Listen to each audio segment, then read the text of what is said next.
বিসমিল্লাহির রহমানির রহিম। ব্রাহ্মণবাড়িয়া জেলা কাউন্সিল উপলক্ষে আয়োজিত আজকের এই অনুষ্ঠানের সম্মানিত সভাপতি, মঞ্চে উপস্থিত বিএনপির ভাইস চেয়ারম্যান জনাব বরকতুল্লাহ ভুলু সহ ব্রাহ্মণবাড়িয়া জেলার বিভাগীয় সাংগঠনিক সম্পাদক জনাব সেলিম, জনাব মোশতাক সহ মঞ্চে উপস্থিত ইঞ্জিনিয়ার শ্যামল, জহির, সিরাজ সহ মান্নান সাহেব সহ সকল উপস্থিত সকল নেতৃবৃন্দ এবং আমার সামনে উপস্থিত জেলা বিএনপির উপজেলা, পৌরসভা, ইউনিয়ন থেকে আগত সকল পর্যায়ের প্রিয় নেতা কর্মী ভাইরা, আসসালামু আলাইকুম। আজকে বহু বছর পরে আবার ব্রাহ্মণবাড়িয়া জেলায় আপনাদের সামনে কথা বলার সুযোগ হচ্ছে।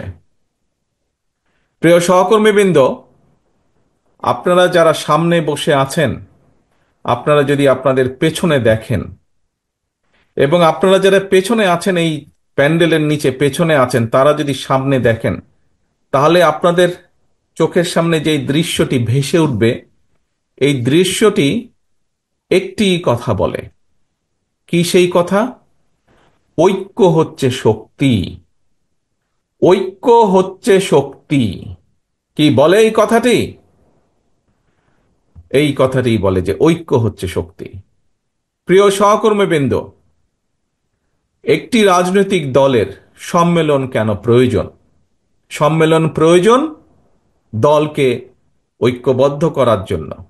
সম্মেলন প্রয়োজন দলকে পুনর্গঠিত বা গঠন প্রক্রিয়া এটি চলমান রাখার জন্য। সম্মেলন কেন প্রয়োজন? সম্মেলন প্রয়োজন নেতৃত্ব, নতুন নতুন নেতৃত্ব যাতে বিকশিত হয়, এই সকল কারণে সম্মেলন প্রয়োজন। প্রিয় সহকর্মীবৃন্দ, সম্মেলনের আরেকটি বড় কারণ হচ্ছে আমরা যে ঐক্যবদ্ধ। আমাদের মধ্যে মতপার্থক্য থাকতেই পারে, কিন্তু দিন শেষে দলের স্বার্থে, দলের আদর্শের স্বার্থে, সর্বোপরি দেশের স্বার্থে আমরা সকলে ঐক্যবদ্ধ। এটিই হচ্ছে সবচেয়ে বড় লক্ষ্য বা উদ্দেশ্য। প্রিয় সহকর্মীবৃন্দ, আপনারা এখানে সারাদিন অনেক বক্তব্য শুনেছেন। আমি চেষ্টা করব আমার বক্তব্যে সেই কথাগুলোতে ফিরে না যেতে, বরং আমি চেষ্টা করব আপনাদের সকলকে একসাথে নিয়ে সামনের দিনে যাতে বাংলাদেশ এগিয়ে যেতে পারে, আমরা যাতে সামনের দিনে বাংলাদেশকে এগিয়ে নিয়ে যেতে পারি, একটি সুন্দর ভবিষ্যতের দিকে এগিয়ে নিয়ে যেতে পারি। সংক্ষেপে আমি সেই কথাগুলো আপনাদের সামনে তুলে ধরতে চাইব। প্রিয় সহকর্মীবৃন্দ, এই মাত্র কিছুদিন আগের কথা, মাত্র কিছুদিন, 6 মাস, 7 মাস, 8 মাস আগের কথা। আজকে এখানে যারা আপনারা উপস্থিত হয়েছেন, এখানে যারা আপনারা বিএনপি সম্মেলন উপলক্ষে বিএনপির বিভিন্ন পর্যায়ে, ব্রাহ্মণবাড়িয়া জেলার বিভিন্ন পর্যায়ের নেতৃবৃন্দ আপনারা উপস্থিত হয়েছেন, কিছুদিন আগেও আমরা কি দেখেছি? বাংলাদেশ জাতীয়তাবাদী দলের প্রত্যেকটি নেতাকর্মী সহ বিরোধী দল, অর্থাৎ যেই স্বৈরাচার কয়েকদিন আগে পালিয়ে গিয়েছে, এই স্বৈরাচারের বিরুদ্ধে যারা আন্দোলন করেছে, বাংলাদেশের মানুষের গণতান্ত্রিক অধিকারকে প্রতিষ্ঠা করার জন্য, বাংলাদেশের মানুষের কথা বলার অধিকারকে প্রতিষ্ঠিত করার জন্য, তথা বাংলাদেশের মানুষের রাজনৈতিক এবং অর্থনৈতিক অধিকার প্রতিষ্ঠা করার জন্য সেই স্বৈরাচারের বিরুদ্ধে যত মানুষ প্রতিবাদ করেছে, প্রত্যেকটি মানুষকে নির্যাতিত করা হয়েছে, প্রত্যেকটি মানুষ হয়েছে অত্যাচারিত। কাজেই সেই অত্যাচার নির্যাতনের কথা আপনারা নিশ্চয়ই ভুলে যাননি। প্রিয় সহকর্মীবৃন্দ, এই অত্যাচার নির্যাতন শুধু ব্রাহ্মণবাড়িয়ার মানুষই নয়, ব্রাহ্মণবাড়িয়ার বিরোধী দলীয় নেতাকর্মী নয়, ব্রাহ্মণবাড়িয়ার বিএনপির নেতাকর্মী নয়, সমগ্র বাংলাদেশে বিএনপির যত নেতাকর্মী আছে, সকলে এই অত্যাচারের ভিতর দিয়ে, অত্যাচারকে ফেস করেই সকলে এগিয়ে গিয়েছে। প্রিয় সহকর্মীবৃন্দ, আজ যেই স্বৈরাচারের বিরুদ্ধে আন্দোলন করেছিলাম আমরা বিগত 17 বছর ধরে প্রায়, সেই স্বৈরাচার আজ পলাতক। স্বৈরাচারের মাথাটা পালিয়ে গিয়েছে, কিন্তু স্বৈরাচারের কিছু কিছু অবশিষ্ট এখনো রয়ে গিয়েছে বাংলাদেশে। এরা বিভিন্নভাবে মাথা চাড়া দেবার চেষ্টা করছে। এরা বিভিন্নভাবে চেষ্টা করছে নিজেদের অবস্থানকে কোনোভাবে গুছিয়ে নিয়ে আবার দেশটি তাদের দখলে নিতে। প্রিয় সহকর্মীবৃন্দ, তাদের এই লক্ষ্যকে আমরা হাসিল করতে দিতে পারি না। এবং যদি আপনাকে রক্ষা করতে হয়, আপনার নিজের পরিবারকে রক্ষা করতে হয়, যদি এই দেশের মানুষকে রক্ষা করতে হয়, সর্বোপরি বাংলাদেশকে যদি রক্ষা করতে হয়, তাহলে আমাদের সকলকে যে কোনো মূল্যে ঐক্যবদ্ধ থাকতে হবে। এর কোনোই আমাদের বিকল্প নেই। আমি বক্তব্যের শুরুতেই বলেছি, আমাদেরকে যদি বাংলাদেশকে সামনে এগিয়ে নিতে হয়, দেশের মানুষকে যদি শান্তিপূর্ণ উপায়ে এগিয়ে নিতে হয় দেশের সাথে, তাহলে অবশ্যই আমাদেরকে ঐক্যবদ্ধ থাকতে হবে। আমাদের মধ্যে মতপার্থক্য থাকতেই পারে, আমরা বসবো, আমরা আলোচনা করব। এক আলোচনায় শেষ না হলে আবার আলোচনায় বসবো। আলোচনার মাধ্যমেই আমরা সমস্যার সমাধান করব। আলোচনার মাধ্যমেই আমরা সমস্যা উপায় বের করব। প্রিয় সহকর্মীবৃন্দ, আমাদের সামনে বহু কাজ, এখন অনেক কাজ, দেশকে পুনর্গঠনের কাজ। নিশ্চয়ই আপনারা এর মধ্যে পত্র পত্রিকা, রেডিও, টেলিভিশনে শুনেছেন, দেখেছেন কি বাংলাদেশ জাতীয়তাবাদী দলের পক্ষ থেকে আমরা দেশের মানুষের সামনে, দেশের সামনে আমরা 31 দফা রাষ্ট্র কাঠামো পুনর্গঠন কাঠামোর 31 দফা রূপরেখা আমরা দিয়েছি। সেটি কি? সেটির মধ্যে সংক্ষেপে যদি বলতে হয়, সেটির মধ্যে এই দেশের ভবিষ্যৎ প্রজন্ম সন্তানদের শিক্ষা ব্যবস্থাকে কিভাবে ঠিক করব তার একটি সংক্ষিপ্ত বিবরণ দেওয়া আছে।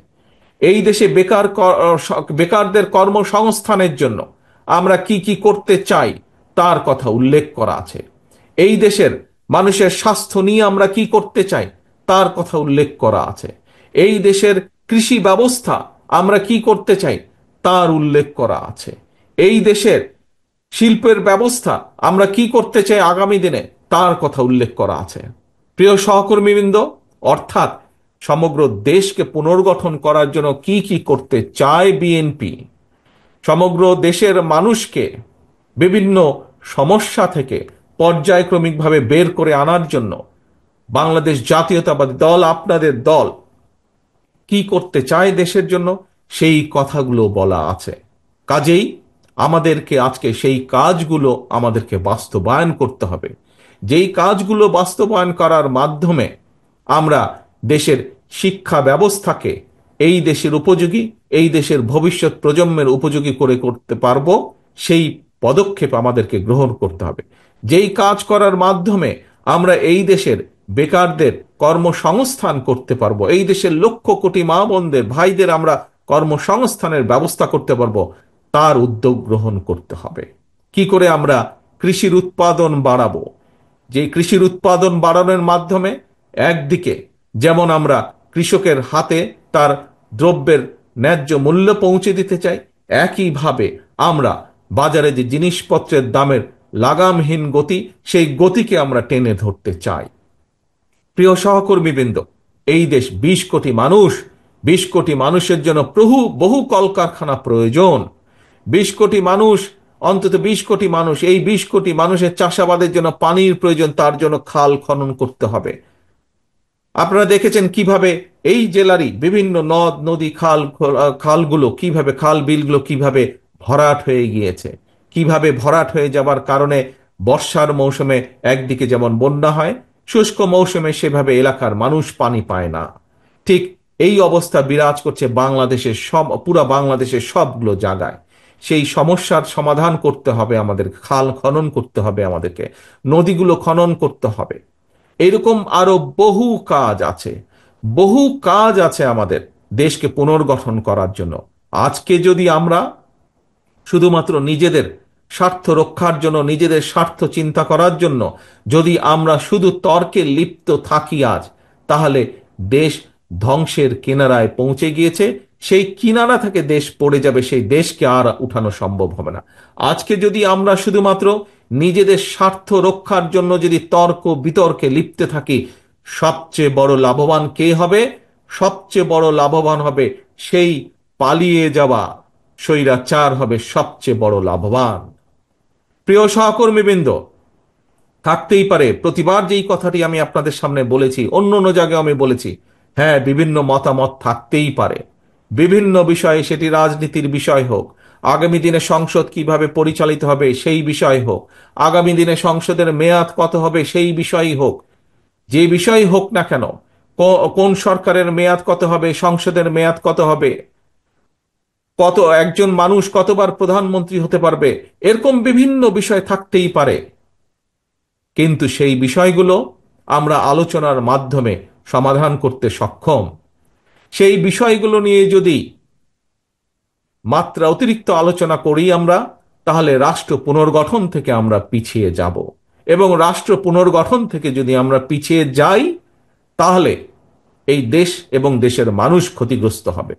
প্রিয় সহকর্মীবৃন্দ, একটি কথা, একদম সিম্পল কথা, সাধারণ কথা, কি পৃথিবীর যে কোনো গণতান্ত্রিক রাষ্ট্র যদি আমরা দেখি, তাদের মধ্যেও এরকম বিভিন্ন বিষয়ের বিতর্ক থাকে, কিন্তু দিন শেষে সেই বিতর্কর বিষয়গুলো তারা জনগণের উপরে ছেড়ে দেয় এবং জনগণের মতামতের ভিত্তিতেই সিদ্ধান্ত গ্রহণ করা হয়।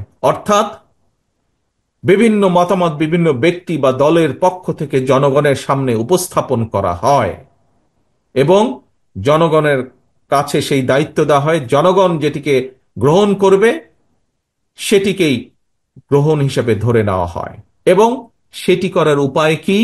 সেটি করার একমাত্র উপায় হচ্ছে নির্বাচন, জাতীয় নির্বাচন। সেটি করার একমাত্র উপায় হচ্ছে কি? বিভিন্ন জায়গায় বিভিন্ন সংগঠনে, যে সকল সংগঠনে নির্বাচনের নিয়ম আছে, সেই নির্বাচনকে অনুষ্ঠিত করা। অর্থাৎ জনগণের হাতে ভোটের মাধ্যমে সেই শক্তি ফিরিয়ে দেওয়া, জনগণের হাতে ভোটের মাধ্যমে সেই বিষয় সম্পর্কে রায় গ্রহণ করা। প্রিয় সহকর্মীবৃন্দ, এই ভোট প্রদানের মাধ্যমে যেই কাজটি হয়, সেই কাজটি হলো জবাবদিহিতাকে প্রতিষ্ঠিত করা। জবাবদিহিতা। আমরা এই যে বিগত 15 বছর কি দেখেছি? 15 বছর জনগণের ভোট দেওয়ার কোনো উপায় ছিল কি? জনগণের কি ভোট দেওয়ার কোনো শক্তি বা ক্ষমতা ছিল কি? কি ভাই ছিল? সেটি জাতীয় পর্যায়ে হোক অথবা সেটি যে কোনো পর্যায়ে, জনগণ কি ভোট দিতে সক্ষম ছিল বিগত 15 বছর? কি জনগণের ভোট দেওয়ার সেই ক্ষমতা ছিল না। জনগণের ভোট দেওয়ার ক্ষমতাকে অস্ত্রের বলে কেড়ে নেওয়া হয়েছিল। এবং সে কারণেই আমরা দেখেছি অস্ত্র দিয়ে জোর করে রাতের অন্ধকারে, কখনো আমরা দেখেছি ডামি নির্বাচন, কখনো আমরা দেখেছি ভোটারবিহীন নির্বাচন, কখনো আমরা দেখেছি ভোট ডাকাতির নির্বাচন গত 15 বছরে। এবং সে কারণেই আমরা কি দেখেছি? সে কারণে দেখেছি আপনাদের এলাকায় উন্নয়নের নাম করে সমগ্র বাংলাদেশে বিভিন্ন জায়গায়, খোদ রাজধানী থেকে বিভিন্ন জায়গায় উন্নয়নের নাম করে সামান্য কিছু জিনিস মানুষকে দেখিয়েছে, কিন্তু এর বিনিময়ে লক্ষ কোটি কোটি টাকা, হাজারো কোটি টাকা বিদেশে পাচার করে নিয়ে গিয়েছে তারা। আমরা দেখেছি কি হয়েছে, আপনারা তার সাক্ষী, সমগ্র বাংলাদেশের মানুষ তার সাক্ষী। পত্র পত্রিকায় সেগুলো বের হয়ে আসছে। কোন রকম জবাবদিহিতা ছিল না বলেই বাংলাদেশের প্রত্যেকটি প্রতিষ্ঠানকে ধ্বংস করে দেওয়া হয়েছে। কোন যোগ্য লোককে প্রতিষ্ঠানগুলো চালানোর সুযোগ, পরিচালনা করার সুযোগ দেওয়া হয়নি। শুধুমাত্র যারা তাদের দলীয় লোক ছিল তাদেরকে দিয়ে বিচার ব্যবস্থা বলুন, বাংলাদেশের যে কোনো রাষ্ট্রের যে কোনো সংগঠন বলুন, যে কোনো প্রতিষ্ঠান বলুন, সেগুলো থেকে যোগ্য লোককে সরিয়ে দেওয়া হয়েছিল। এবং সে কারণেই বাংলাদেশের প্রত্যেকটি প্রতিষ্ঠান, রাষ্ট্রের প্রত্যেকটি প্রতিষ্ঠান ধ্বংস হয়ে গিয়েছে। প্রিয় সহকর্মীবৃন্দ, সেই শিক্ষাই বলুন, বিচার ব্যবস্থায় বলুন, নির্বাচনের ব্যবস্থায় বলুন, প্রত্যেকটি ব্যবস্থাকে আবার পুনর্গঠন করতে হবে। প্রিয় সহকর্মীবৃন্দ, এই পুনর্গঠন প্রক্রিয়া আমরা যত দ্রুত শুরু করতে পারব, রাষ্ট্র কাঠামোর এই পুনর্গঠন প্রক্রিয়া আমরা যত দ্রুত শুরু করতে পারব, দেশকে আমরা তত দ্রুত আমরা উন্নত করতে পারবো। এই পুনর্গঠন প্রক্রিয়া আমরা যত দ্রুত শুরু করতে পারবো, বাংলাদেশের মানুষের সমস্যার পরিমাণ ধীরে ধীরে আমরা তত দ্রুত কমিয়ে আনতে সক্ষম হব। প্রিয় সহকর্মীবৃন্দ, আজকে আপনারা যারা এই সম্মেলন উপলক্ষে এখানে উপস্থিত হয়েছেন, আপনাদের পরিচয় কি? রাজনৈতিক পরিচয়? আপনাদের পরিচয় হচ্ছে আপনারা শহীদ রাষ্ট্রপতি জিয়াউর রহমানের সৈনিক। আপনাদের পরিচয় হচ্ছে আপনারা দেশনেত্রী খালেদা জিয়ার সৈনিক। কাজেই অর্থাৎ দিন শেষে আপনাদের রাজনৈতিক পরিচয় আপনারা বাংলাদেশ জাতীয়তাবাদী দল তথা বিএনপির একজন নেতা বা একজন কর্মী হিসাবে আপনারা এখানে উপস্থিত হয়েছেন। সহকর্মীবৃন্দ, নিশ্চয়ই এই যে 5ই আগস্টের পরে যে স্বৈরাচার 5ই আগস্ট পালিয়ে গেল, তারপরে আপনারা যখনই আপনাদের ঘর থেকে প্রতিদিন বের হয়েছেন, আপনাদের এলাকার মানুষ কি আপনাদের কাছে জানতে চায় না কি ভাই তোমরা দেশ নিয়ে কি চিন্তা করছো, দেশ নিয়ে কি করবা? জানতে চায় না এরকম কথা? জানতে চায় এরকম কথা? আপনারা যখন বের হন ঘর থেকে, যখন হাটে বাজারে মসজিদে মাদ্রাসায় বা বিভিন্ন জায়গায় আপনাদের সাথে বিভিন্ন মানুষের দেখা হয়, যখন জানে আপনি বিএনপির একজন নেতা, আর যখন জানে আপনি বিএনপির একজন কর্মী, দেশ নিয়ে আপনাকে জিজ্ঞেস করে না আপনাকে? আপনাকে কেন জিজ্ঞেস করে? আপনাকে এই কারণে জিজ্ঞেস করে যে মানুষের বিশ্বাস, সাধারণ মানুষ, এই দেশের ভোটার, অধিকাংশ মানুষের বিশ্বাস এই দেশে যদি ভালো কিছু করতে পারে, এই দেশকে যদি পুনর্গঠন করতে পারে, এই দেশকে যদি আবার আবার যদি এই দেশকে স্বাভাবিক গতির দিকে ধাবিত করতে পারে, যেই যেরকম দেশকে বাংলাদেশের মানুষ দেখতে চায়, বাংলাদেশের মানুষের প্রত্যাশা যেই দেশের, সেই দেশকে যদি গড়তে হয়, কে করতে পারবে? আপনারাই একমাত্র করতে পারবেন। অর্থাৎ বাংলাদেশ জাতীয়তাবাদী দল বিএনপি একমাত্র এই দেশকে জনগণের প্রত্যাশা অনুযায়ী গড়ে তুলতে সক্ষম হবে। মানুষ এটি বিশ্বাস করে বলেই আপনার কাছে জানতে চায় দেশের ভবিষ্যৎ কি, আপনার কাছে জানতে চায় কিভাবে আপনার দল দেশকে পুনর্গঠন করব। প্রিয় সহকর্মীবৃন্দ, প্রিয় ভাই বোনেরা, বিএনপি বাংলাদেশের সবচাইতে বড় রাজনৈতিক দল। এটি আমাদের সাথে অন্য অন্য যত রাজনৈতিক দল আছে যারা আন্দোলনে আমাদের সাথে ছিলেন, পাশে ছিলেন, প্রত্যেকটি রাজনৈতিক দলের নেতৃবৃন্দ একই কথা বলেন। যেহেতু বিএনপি সবচাইতে বড় রাজনৈতিক দল, সেই জন্য আপনাদের দায়িত্ব কিন্তু সবচাইতে বড়, আপনাদের দায়িত্ব সেই জন্য সবচাইতে কঠিন। প্রিয় সহকর্মীবৃন্দ, যখন আপনি জীবনে একা ছিলেন, তখন আপনি একা ছিলেন। আজ আপনার দায়িত্বে এসে পড়েছে, কাঁধে দায়িত্ব পড়েছে সংসারের। সংসারে 2 জন, 5 জন, 7 জন, যে কয়জন মানুষ হোক, সেই মানুষের দায়িত্ব যেরকম আপনার, ঠিক একইভাবে বিএনপির একজন কর্মী হিসাবে, শহীদ জিয়া খালেদা জিয়ার একজন কর্মী হিসাবে আপনাদের দায়িত্ব সমগ্র বাংলাদেশের। আপনারা কি, প্রিয় ভাই বোনেরা, প্রিয় সহকর্মীবৃন্দ, আপনারা কি দেশের দায়িত্ব নেওয়ার জন্য প্রস্তুত আছেন? দেশের দায়িত্ব, দেশকে পুনর্গঠন করার জন্য প্রস্তুত আছেন? আছেন, ধন্যবাদ, সকলকে ধন্যবাদ।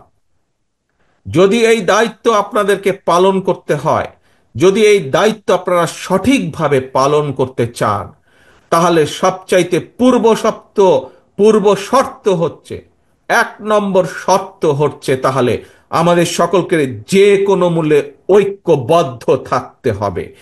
যে কোনো মূল্যে আমাদের বিএনপির প্রতিটা নেতাকর্মীকে আমাদের ঐক্যবদ্ধ থাকতে হবে এবং ঐক্যবদ্ধ থেকে দেশের মানুষকে দিক নির্দেশনা দিতে হবে, দেশের মানুষকে পথ দেখাতে হবে, যে পথে আমরা গেলে দেশের সমস্যার সমাধানগুলো করতে পারবো। এবং বিএনপি হিসাবে দেশের মানুষ আপনাদের কাছ থেকে এই প্রত্যাশা করে, এই দায়িত্ব প্রত্যাশা করে যে বিএনপি ঐক্যবদ্ধ থাকবে। বিএনপি শুধু একাই ঐক্যবদ্ধ থাকবে না, একই সাথে বিএনপি যে সকল রাজনৈতিক দল সহ যে সকল মানুষ, যে সকল সংগঠন যাদের কাছে 1 নম্বর এজেন্ডা হচ্ছে এই দেশ এবং এই দেশের মানুষ, তাদের সকলকে বিএনপি ঐক্যবদ্ধ রাখবে। আমরা তো ঐক্যবদ্ধ থাকবই, দেশনেত্রী খালেদা জিয়ার নেতৃত্বে আমরা সকলে ঐক্যবদ্ধ থাকব। একই সাথে বিএনপি হিসাবে আমাদের দায়িত্ব হচ্ছে দেশের বাকি সকল মানুষকে ঐক্যবদ্ধ থাকা। এই যে দেখুন, আপনারা আজকে সকলে মিলে ঐক্যবদ্ধ হয়ে একটি সম্মেলন অনুষ্ঠানে একত্রিত হয়েছেন। দেখুন কত সুন্দর লাগছে, শুধু সুন্দরই লাগছে না, কত বৃহৎ একটি সম্মেলন অনুষ্ঠান আজকে এখানে অনুষ্ঠিত হচ্ছে, কত শান্তিপূর্ণ একটি অনুষ্ঠান এখানে অনুষ্ঠিত হচ্ছে। এবং এর ক্রেডিট, এর কৃতিত্ব শুধু যে যারা মঞ্চে ওই নেতৃবৃন্দ বসেছে তাদের একার না, বরঞ্চ আমি মনে করি আজকে যে এই সুন্দরভাবে যে সম্মেলনটি অনুষ্ঠিত হচ্ছে, এর মূল কৃতিত্ব হচ্ছে প্যান্ডেলের নিচে আমার যে সকল নেতাকর্মী বসে আছেন, শান্তিপূর্ণভাবে বসে আছেন, আপনাদের প্রত্যেকের কৃতিত্ব হচ্ছে আজকের এই সম্মেলনকে সফল করার। প্রিয় সহকর্মীবৃন্দ, আমরা একটি রাজনৈতিক দল হিসাবে আমাদের বক্তব্য থাকবে দেশকে নিয়ে। রাজনৈতিক দল হিসাবে আমাদের আদর্শ থাকবে দেশের মানুষের কিভাবে ভালো করা যায়। রাজনৈতিক দল হিসাবে আমাদের দায়িত্ব থাকবে দেশের মানুষের ভালো কিছু চিন্তা করা, সামনের দিকে এগিয়ে নিয়ে যাওয়া দেশকে। থাকতে পারে অন্য দলের সাথে আমাদের মতপার্থক্য, আমরা সেই দলগুলোকে সাথে নিয়ে বসবো, আলোচনা করব। কিন্তু দিন শেষে আমাদেরকে মনে রাখতে হবে, আমরা যাই বলি না কেন, আমরা যাই করি না কেন, সমর্থন আসতে হবে জনগণের পক্ষ থেকে, সমর্থন আসতে হবে জনগণের কাছে থেকে।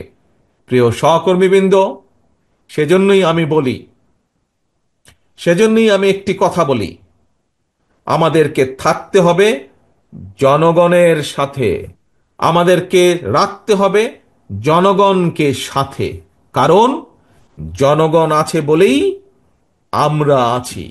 এই যে আমরা বলি বিএনপি এত বড় দল, কেন বলি এই কথাটি?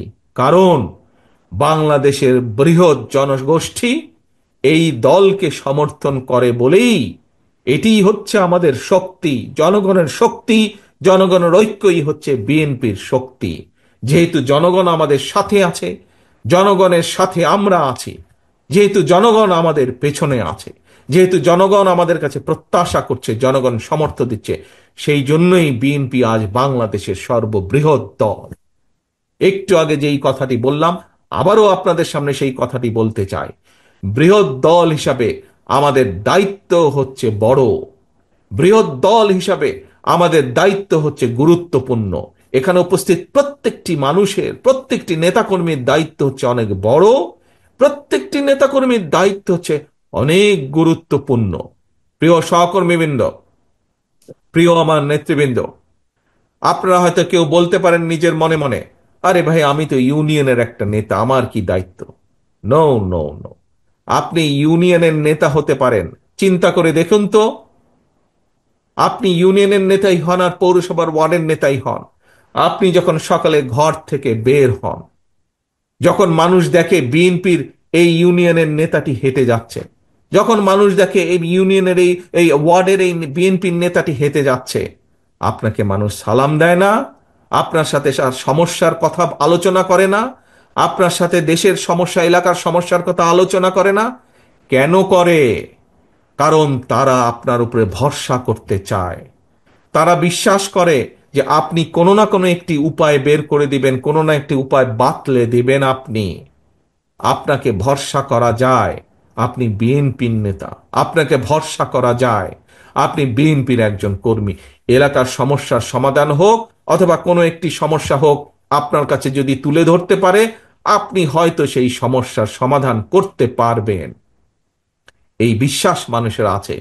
সেই জন্যই সহকর্মীবৃন্দ, আমাদের আচার আচরণ, আমাদের কথাবার্তা, আমাদের চিন্তা ভাবনা, আমাদের চলাফেরা তেমনই হতে হবে।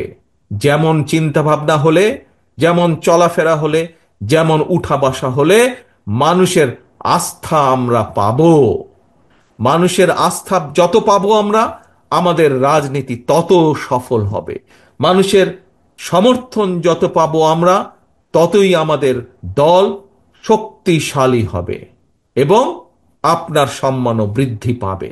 কাজেই আপনার নিজের সম্মান যদি বৃদ্ধি করতে হয়, দলের সম্মান যদি বৃদ্ধি করতে হয়, অবশ্যই আমাদের কথাবার্তা, আমাদের প্রত্যেকটা মানুষের বিএনপির প্রত্যেকটা মানুষের, বিএনপি, যুবদল, ছাত্রদল, স্বেচ্ছাসেবক, আহ, কৃষক দল, শ্রমিক দল, আইনজীবী ফোরাম, যেই হোক না কেন, অর্থাৎ যার পরিচয় বিএনপি, এরকম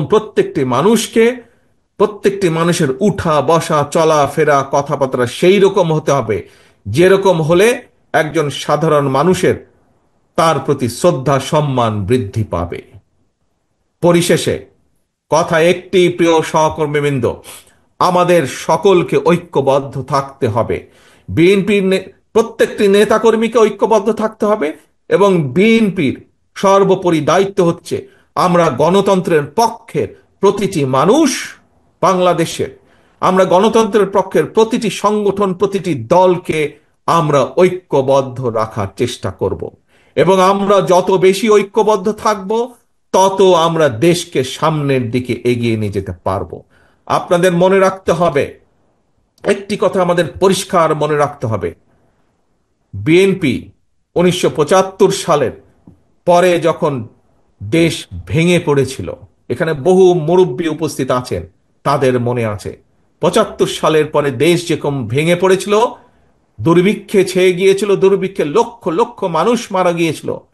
শহীদ রাষ্ট্রপতি জিয়াউর রহমানকে যখন দেশের মানুষ দায়িত্ব দিলেন, আমরা দেখেছি শহীদ রাষ্ট্রপতি জিয়াউর রহমান কিভাবে দেশে খাদ্য উৎপাদন বৃদ্ধি করলেন, কিভাবে এই দেশের কলকারখানা প্রতিষ্ঠিত করলেন।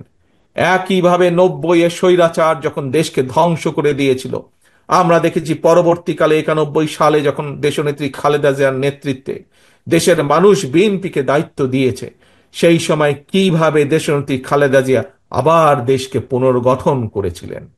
প্রিয় সহকর্মীবৃন্দ, এখন আপনাদের পাল্লা। দেশের মানুষ তাকিয়ে আছে আপনাদের দিকে।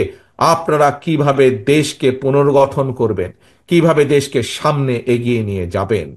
ষড়যন্ত্রকারীরা কিন্তু বসে নেই। বিভিন্ন দাবি দাওয়ার উছিলায়, বিভিন্নভাবে, বিভিন্ন রকম ষড়যন্ত্রের মাধ্যমে তারা তাদের ষড়যন্ত্র অব্যাহত রেখেছে। এই ব্রাহ্মণবাড়িয়া সহ সারা বাংলাদেশে আমাদের লক্ষ লক্ষ নেতাকর্মী গত 15 বছর অত্যাচারিত হয়েছে, নির্যাতিত হয়েছেন। আমাদের শত হাজারো নেতাকর্মী গুম হয়েছে, খুন হয়েছে। কিন্তু বিএনপি থেমে থাকে নাই। বিএনপি জনগণকে সাথে নিয়ে, মানুষকে সাথে নিয়ে আন্দোলনকে এগিয়ে নিয়ে গেছে। আলহামদুলিল্লাহ, বাংলাদেশের জনগণ ঐক্যবদ্ধভাবে, একত্রিতভাবে গণ অভ্যুত্থানের মাধ্যমে 5ই আগস্ট স্বৈরাচারকে বিদায় করেছে। এখন কাজ একটি, লক্ষ্য একটি, কথা একটি, দেশ পুনর্গঠন করতে হবে, দেশকে গড়ে তুলতে হবে, দেশকে সামনে এগিয়ে নিয়ে যেতে হবে। তার জন্য আমাদেরকে ঐক্যবদ্ধ থাকতে হবে। আসুন আজকের এই সম্মেলনে আমরা প্রতিজ্ঞা গ্রহণ করি, যে কোনো মূল্যে আমরা বিএনপির প্রতিটি নেতা কর্মী আমরা ঐক্যবদ্ধ থাকব। কোনো সমস্যা হবে, কোনো বিষয় থাকবে, আমরা আলোচনা করব, টেবিলে বসবো, আলোচনা করব, টেবিলে বসে আলোচনা করে আমরা সমস্যার সমাধান করব, কিন্তু আমরা ঐক্যবদ্ধ থাকব। আজকের সম্মেলনে এটি হোক আমাদের প্রথম প্রতিজ্ঞা। কি আমরা এই প্রতিজ্ঞা নিতে পারি? আমরা যে কোনো মূল্যে আমরা ঐক্যবদ্ধ থাকব। আসুন এটিই হোক আমাদের আজকের প্রতিজ্ঞা, এটিই হোক আমাদের আজকের শপথ। এবং আমাদের দ্বিতীয় শপথ হচ্ছে, যে কোনো মূল্যে ঐক্যবদ্ধভাবে বাংলাদেশের জনগণকে সামনে নিয়ে আমরা দেশকে পুনর্গঠন করব। আবার কি ভাই, দেশকে আমরা পুনর্গঠন করব? কি দেশকে আবার পুনর্গঠন করব? ইনশাআল্লাহ, এই হোক আমাদের প্রতিজ্ঞা। প্রিয় সহকর্মীবৃন্দ, আজকে এই যে সম্মেলন অনুষ্ঠান, এই সম্মেলন অনুষ্ঠানের প্রথম পর্ব আমরা আজ এখানে সমাপ্ত করতে চাই। আমি আমার ব্রাহ্মণবাড়িয়ার জেলার যে সকল নেতৃবৃন্দ আছেন, সকল নেতৃবৃন্দর সাথে আলাপ আলোচনা করে ইনশাল্লাহ অতি শীঘ্র আমরা সম্মেলনের দ্বিতীয় পর্বের তারিখ আমরা ঘোষণা করব, এবং দ্বিতীয় পর্বের তারিখ ঘোষণার মাধ্যমে আমরা সম্মেলন অনুষ্ঠানের দ্বিতীয় পর্ব আমরা অনুষ্ঠিত করব ইনশাল্লাহ। কিন্তু আজ যেই শপথ, আপনারা আস্তে আস্তে আস্তে, তালি বাজালে বুঝবেন না তো, তালি বাজালে বুঝবেন না, বসুন, একটু বসুন, 1 মিনিটে ছেড়ে দেবো আপনাদেরকে, আমি সকলকে। বসুন, প্রথমে বসুন সকলে, প্রথমে সকলে বসুন। বসুন, বসুন, বসুন, বসুন। বসতে হবে, বসতে হবে, বসতে হবে। একটু বসুন সকলে। আমরা কি প্রতিজ্ঞা গ্রহণ করেছি? প্রথম 1 নম্বর প্রতিজ্ঞা, ঐক্যবদ্ধ থাকতে হবে। কি সকলে ঐক্যবদ্ধ আছি আমরা? আমরা সকলে ঐক্যবদ্ধ আছি। ইনশাআল্লাহ আমরা সকলে ঐক্যবদ্ধ আছি। মনে রাখতে হবে, ঐক্য, ঐক্য, ঐক্য। ঐক্য ছাড়া কোনো কাজ আমরা সফল হতে পারবো না। এবং আরেকটি গুরুত্বপূর্ণ বিষয়, সেটি হচ্ছে যে কোনো মূল্যে আমাদেরকে জনগণের পাশে থাকতে হবে, জনগণকে সাথে রাখতে হবে।